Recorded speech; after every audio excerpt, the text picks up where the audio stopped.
મેં ઉમેદવારી નોંધાવી છે. 2017ની સાલમાં 2017થી 2022 સુધી મેં હાજીપુર ગ્રામ પંચાયતના ડેપ્યુટી સરપંચની પોસ્ટ ઉપર મેં અને હાજીપુર ગામમાં ઓડાના મકાનો 468 કરેલા છે. મેં ઉજ્જવલાના લાભો 630 અપાવેલા છે બહેનોને. સંડાસ બાથરૂમની બેન 747 સંડાસ પણ મેં હાજીપુર ગામમાં બનાવેલા છે ગરીબ માણસો માટે. તો હાજીપુર ગ્રામજનો જે અધૂરા કામો રહી ગયા છે એ હું નિષ્ઠાપૂર્વક પૂરો કરીશ. Reporter Goswami Lalgiri, India TV live. આપણી સાથે જોડાયા છે દિનેશજી શંકરજી ઠાકોર, હાજીપુર તાલુકા પંચાયત સીટના ઉમેદવાર. તો આપનો પરિચય આપો.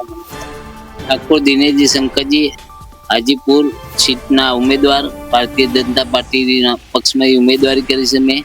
અને મારા ગામના વિકાસના કામો કરવા માટે મેં ઉમેદવારી નોંધાવી છે. 2017ની સાલમાં 2017થી 2022 સુધી મેં હાજીપુર ગ્રામ પંચાયતના ડેપ્યુટી સરપંચની પોસ્ટ ઉપર મેં સેવા ગામવાળાને આપી છે. એ સેવાઓમાં મેં કોરોના સમયમાં હાજીપુર ગામના ગરીબ માણસોને ગરીબોને રાશન કાર્ડની કીટો પણ વિતરણ કરેલું છે. ઉકાળાનું પણ વિતરણ કરેલું છે.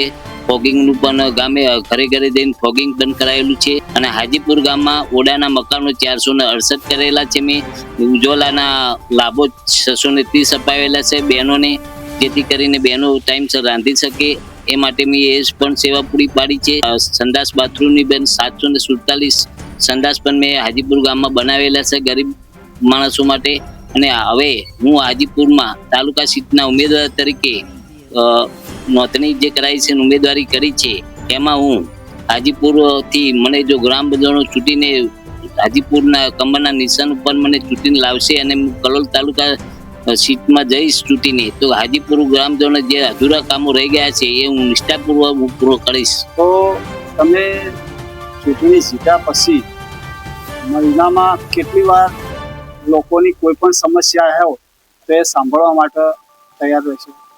જ્યારે પણ જનતાને મારી જરૂર પડશે ત્યારે હું એમની પડખે તત્પર ઊભો રહીને એમની સેવા જેટલી થશે એટલી હું કરવા બંધાયેલો છું. આભાર દિનેશજી કે જે તમે તમારો કિંમતી સમય અમને આપ્યો અને ખુલ્લા દિલથી વાતચીત કરી તે બદલ તમારો આભાર.